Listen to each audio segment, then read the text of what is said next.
Hello जय हिंद साथियों, स्वागत है आप सभी का सत्या एक्सीलेंट यूट्यूब चैनल पे। फाइनली दोस्तों, आज का जो फर्स्ट शिफ्ट का पेपर हुआ था उसका मैं आंसर की आपके लिए लेके आ चुका हूं। तो जितने भी छात्र फर्स्ट शिफ्ट में एग्जाम देने गए थे इलेक्ट्रीशियन थ्योरी का सेकेंड ईयर का, वो इस वीडियो को देख सकते हैं। और जो आज की डेट में फर्स्ट शिफ्ट का जो वर्कशॉप कैलकुलेशन एंड साइंस का पेपर हुआ था उसका भी मैं क्वेश्चन लेके आ चुका हूँ, जो कि वो आपको दूसरे चैनल पे देखने को मिलेगा, जिसका लिंक मैंने इस वीडियो के डिस्क्रिप्शन में दे रखा है। तो जाकर वहां से वर्कशॉप कैलकुलेशन का भी पेपर आप देख सकते हैं। तो यहाँ पर हम शुरू करने वाले हैं जो कि सेकेंड ईयर वालों का आज का पेपर। तो इसमें आज का पेपर में पूछा गया था कि यदि कॉइल पिच पोल पिच से कम है तो वाइंडिंग का नाम क्या होगा। तो देखिए, यदि कॉइल पिच जो होता है वो आपका पोल पिच से कम होता है तो उस वाइंडिंग को हम बोलते हैं शॉर्ट सर्किट वाइंडिंग। अब इसमें जो हमारा दिया गया ऑप्शन नंबर डी दिया गया, तो हमारा क्वेश्चन के अनुसार option number D correct answer हो जाता है। सभी लोग मिला लीजिएगा। अगले क्वेश्चन पे हम आते हैं, क्वेश्चन नंबर 2 पे। क्वेश्चन नंबर 2 में पूछा गया था कि कौन सी कुचालक सामग्री श्रेणी बी के कुचालक की है, जैसे कि कपास या बांस या फाइबर ग्लास या चमड़े का कागज। तो साथियों, इसमें आपका सही हो जाता है सी ऑप्शन, जिसको बोलते हैं फाइबर ग्लास। सी ऑप्शन हम करेक्ट आंसर मारेंगे। सभी लोग मिला लीजिएगा। अगले क्वेश्चन पे आते हैं, क्वेश्चन नंबर 3 पे। क्वेश्चन नंबर 3 में पूछा गया था कि वाइंडिंग में टेप का उद्देश्य क्या है। स्लॉट की इंसुलेटिंग करे या कॉइल को बांधे या कंडक्टर लपेटे या खुले कंडक्टरों को इंसुलेटेड करे। तो साइन इसको ध्यान रखिएगा, जो वाइंडिंग में टेप लगाया जाता है उसका मतलब यही होता है साथियों कि उसको क्या करे, कंडक्टर को लपेट करे। मतलब कि कोई भी वायर है यदि वो कट हो जाता है तो उस पर टेपिंग क्यों किया जाता है, तो उसको लपेट कर किया जाता है ताकि उसको किसी से करंट ना लग पाए। ठीक है, तो ये वायर के द्वारा किसी को करंट ना लगे, इसीलिए टेप किया जाता है। तो साथियों, इसमें जो आपका सही हो जाता है option number C correct answer हो जाता है, कंडक्टर लपेटे कंडक्टर पर। तो option number C correct answer हो जाएगा। अगले क्वेश्चन को देखते हैं। अगले क्वेश्चन में पूछा गया था, थोड़ा सा लंबा ये क्वेश्चन है, जिसमें कहा गया था कि एसी इंडक्शन मोटर में बलागुण और स्लिप के बीच क्या संबंध होता है। साथियों, इसमें संबंध पूछा गया था, तो इसका संबंध होता है कि जो स्लिप होता है यदि घटता है तो उसे बलागुण क्या होता है, वो बलागुण बढ़ जाता है। बाकी आपको कन्फ्यूजन करने के लिए बहुत सारे ऑप्शन मिले थे, जैसे कि स्लिप बढ़ने से बलागुण घटता है, या आपको अलग अलग बहुत सारे ऑप्शन मिले थे। लेकिन साथियों, इसमें आपका सही हो जाता है ऑप्शन नंबर बी कि स्लिप बढ़ने से बलागुण क्या होता है, बढ़ जाता है। ध्यान रखिएगा, बी ऑप्शन आपका करेक्ट आंसर हो जाता है। आइए अगले क्वेश्चन को देखते हैं। अगले क्वेश्चन में पूछा गया था कि 3 कला मोटर स्टार्टर के साथ शामिल 2 कार्यात्मक सर्किट क्या है। ओपन सर्किट और शॉर्ट सर्किट, या क्लोज सर्किट व ओपन सर्किट, या शॉर्ट सर्किट और क्लोज सर्किट, या नियंत्रण सर्किट और पावर सर्किट।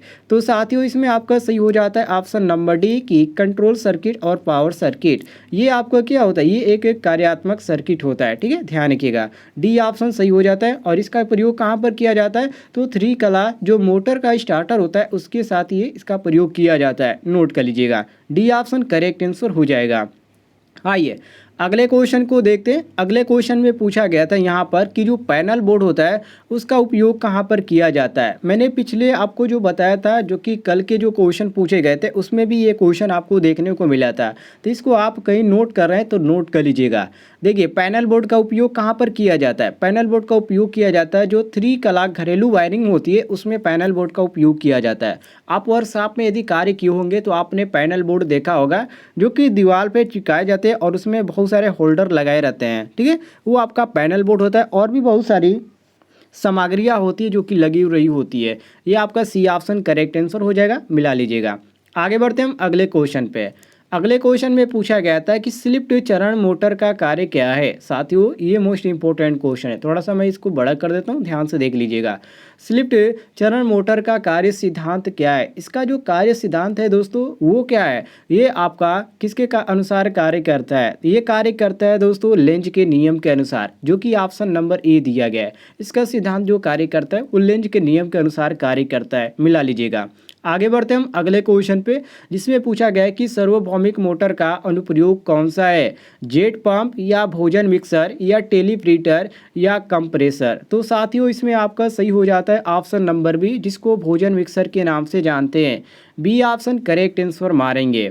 आइए अगले क्वेश्चन को देखते हैं। अगले क्वेश्चन में यहाँ पर कहा जा रहा है कि पंखा मोटर सर्किट में एक अस्थायी संधारित्र का उपयोग करने का क्या कारण है, यहाँ पर रीजन पूछा गया। आपने पंखा यहाँ पर नाम साफ साफ लिखा गया, पंखा चाहे सीलिंग फैन की बात करें या यहाँ पर टेबल फैन की बात करें, इसको आप पहले बाद में समझिएगा। पहले ये क्वेश्चन को देखिए, पंखा मोटर स्टार्टर में एक अस्थायी संधारित्र का उपयोग करने का क्या कारण होता है, क्यों इसका उपयोग किया जाता है। तो देखिए, टार्क जो होता है उसकी कला का विभाजन करने के लिए ऐसा किया जाता है। अब इसमें जो दिया गया हमारा ऑप्शन नंबर सी दिया गया। तो जितने भी छात्र आज की डेट में एग्जाम देने गए थे और सी ऑप्शन मारा, उनका सी ऑप्शन बिल्कुल करेक्ट आंसर हो जाता है। अगले क्वेश्चन को देखते हैं। अगले क्वेश्चन में पूछा गया था कि आच्छादित पोल मोटर का अनुप्रयोग क्या है, हेयर ड्रायर या पंखा या गीला ग्राइंडर या वॉशिंग मशीन। आच्छादित पोल मोटर का अनुप्रयोग क्या है दोस्तों, तो यहाँ पर आपका सही हो जाता है ए ऑप्शन, जो कि हेयर ड्रायर। ठीक है, ध्यान रखिएगा, ये आपका ए ऑप्शन करेक्ट आंसर हो जाता है। अगले क्वेश्चन पे आते हैं। अगले क्वेश्चन में पूछा गया है यहाँ पर कि अल्टरनेटर में प्रेरित ईएमएफ की दिशा खोजने के लिए किस नियम का उपयोग किया जाता है। अल्टरनेटर का नाम आपने सुना होगा, उसमें जो ईएमएफ होता है जिसको इलेक्ट्रोमोटिव फोर्स के नाम से जानते हैं, उसकी दिशा खोजने के लिए किस नियम का उपयोग किया जाता है। कार्क स्क्रू नियम का, या दाहिने हाथ के हथेली का नियम, या फ्लोमिंग के बाएं हाथ का नियम, या फ्लोमिंग के दाहिने हाथ का नियम। तो साथियों, इसमें आपका सही हो जाता है option number D correct answer की फ्लोमिंग के दाहिने हाथ का नियम। डी ऑप्शन हम करेक्ट आंसर मारेंगे, सभी लोग मिला लीजिएगा।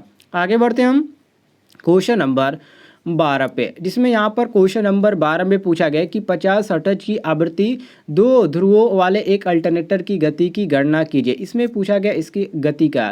तो ये देखिए, इसका जो सही हो जाएगा साथियों, option number C correct answer हो जाएगा। 3000 आरपीएम आएगा, ध्यान रखिएगा। ठीक है, कितना आएगा, 3000 आरपीएम आएगा। यदि आपको लगाने का तरीका आता है तो आप लगा सकते हैं, नहीं आता है तो कमेंट में बताइएगा, अगले वीडियो में मैं आपको जानकारी दे दूंगा कैसे इसको लगाना है। आगे बढ़ते हैं क्वेश्चन नंबर 13 पे, जिसमें पूछा गया कि अल्टरनेटर में डैम्पर वाइंडिंग का उद्देश्य क्या है। साथियों, अल्टरनेटर में जो डैम्पर वाइंडिंग का उद्देश्य है वो हीटिंग के प्रभाव को कम करता है, सबसे बड़ा रीजन यही है।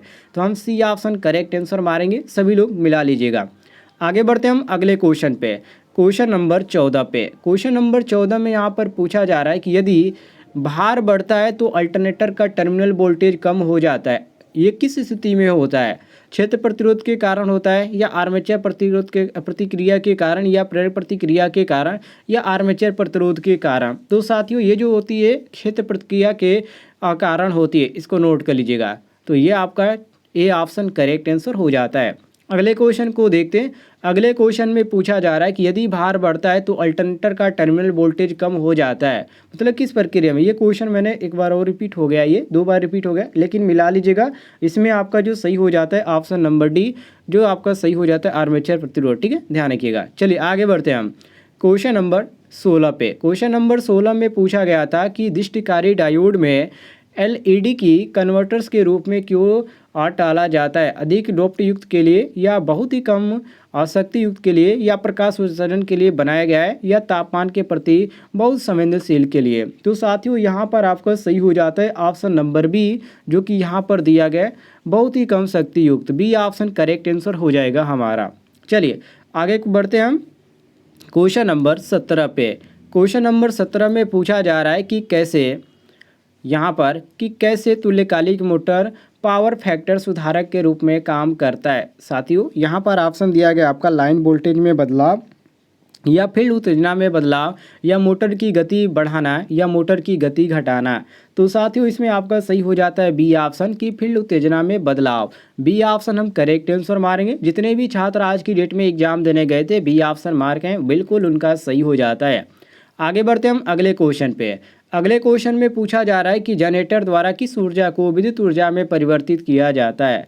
साथियों, जनरेटर द्वारा किस ऊर्जा को विद्युत ऊर्जा में परिवर्तित किया जाता है। काफ़ी इजी क्वेश्चन है, जो लोग समझ गए होंगे वो समझ सकते हैं। जनरेटर द्वारा किस ऊर्जा किया जाता है, तो ये आपका जो होता है केमिकल अर्थात रासायनिक ऊर्जा होता है। ठीक है, तो हम सी ऑप्शन करेक्ट आंसर मारेंगे। ध्यान रखिएगा, कौन सा ऑप्शन सही होएगा दोस्तों, ऑप्शन नंबर यहाँ पर यांत्रिक ऊर्जा होगा, सॉरी यांत्रिक ऊर्जा होगा। डी ऑप्शन करेक्ट होगा, मिला लीजिएगा। ये आपका सी गलत हो जाएगा, डी सही हो जाएगा। ध्यान से, मैंने देखा नहीं। आगे बढ़ते हैं अगले क्वेश्चन पे। अगले क्वेश्चन में यहाँ पर पूछा जा रहा है कि पोल डीसी जनरेटर के ट्रिप्लेक्स लैंप वाइंडिंग में कितने समानांतर रास्ते होते हैं। साथियों इसमें रास्तों की संख्या जो होती है कितनी होती है, 8 होती है। ध्यान रखिएगा कितनी होती है, 8 होती है। आगे बढ़ते हैं हम अगले क्वेश्चन पे। अगले क्वेश्चन में पूछा जा रहा है कि डीसी जनरेटर में इंटरपोल कैसे जुड़े होते हैं, मतलब किस क्रम में इंटरपोल जुड़े रहते हैं, आर्मेचर के साथ श्रृंखला में या आर्मेचर के साथ समांतर में या शंट फील्ड के साथ श्रृंखला में या शंट फील्ड के साथ समानांतर में। तो साथियों यहाँ पर आपका सही हो जाता है option number A correct answer कि आर्मेचर के साथ श्रृंखला में, मतलब सीरीज में। ध्यान रखिएगा यदि आपको किसी भी क्वेश्चन में किसी प्रकार का डाउट होता है तो कमेंट में पूछ लीजिएगा, आपको जानकारी मिल जाएगा।